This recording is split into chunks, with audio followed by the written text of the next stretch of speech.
The status quo of paid content in games is problematic.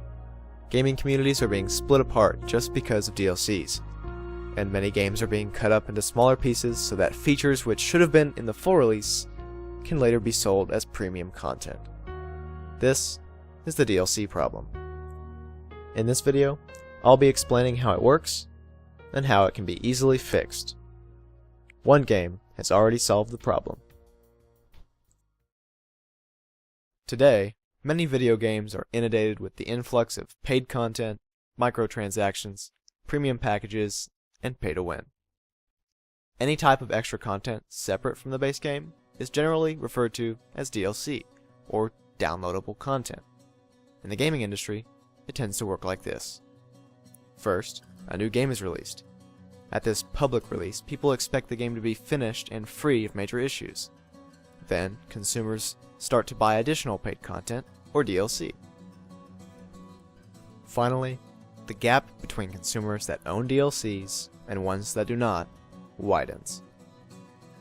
This creates what is usually called a divided player base.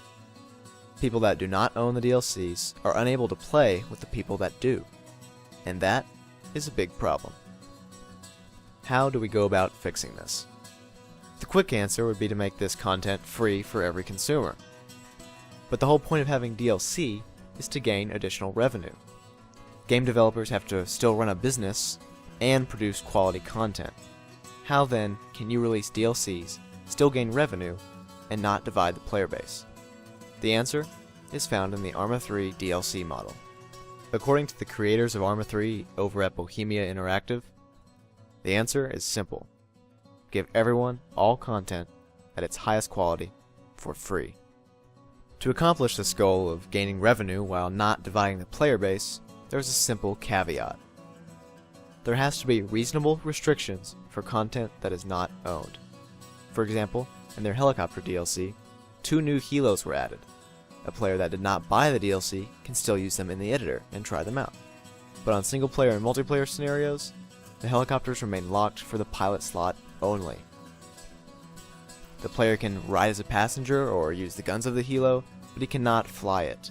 Only players that own the helicopter DLC can fly those 2 helicopters outside of the editor. Simply put, all content is available to everyone and can be tested. But only the people that buy the DLC can control that content in a scenario. It works the same way for guns in Arma 3. By doing this, the player base is not divided across different servers. There's one more problem. What about features?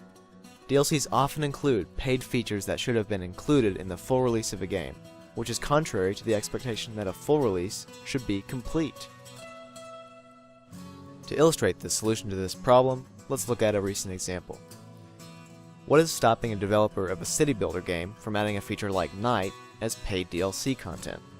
Questions like this have been posed to the developers of City Skylines after their game had no night option.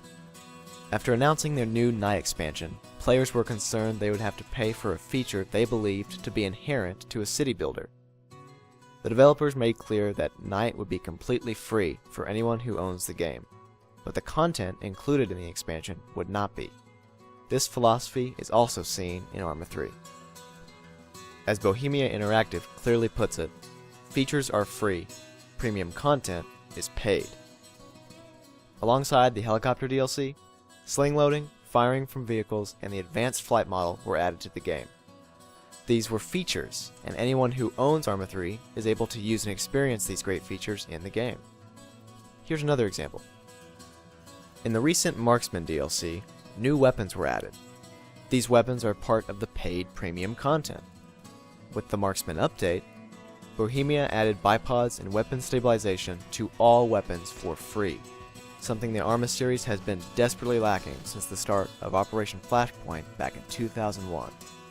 They could have easily released all of these features as paid content, but these things are not content, they are features, able to be freely used by players that only own the game itself. That is why the statement, features are free, premium content is paid, makes sense.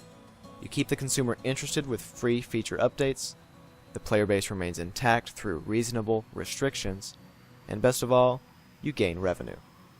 It's a win for the consumer, and it's a win for the studio. Perhaps other developers should start to follow this simple but effective model. It would surely make for a more rewarding experience. I'm Southpaw. Thanks for watching.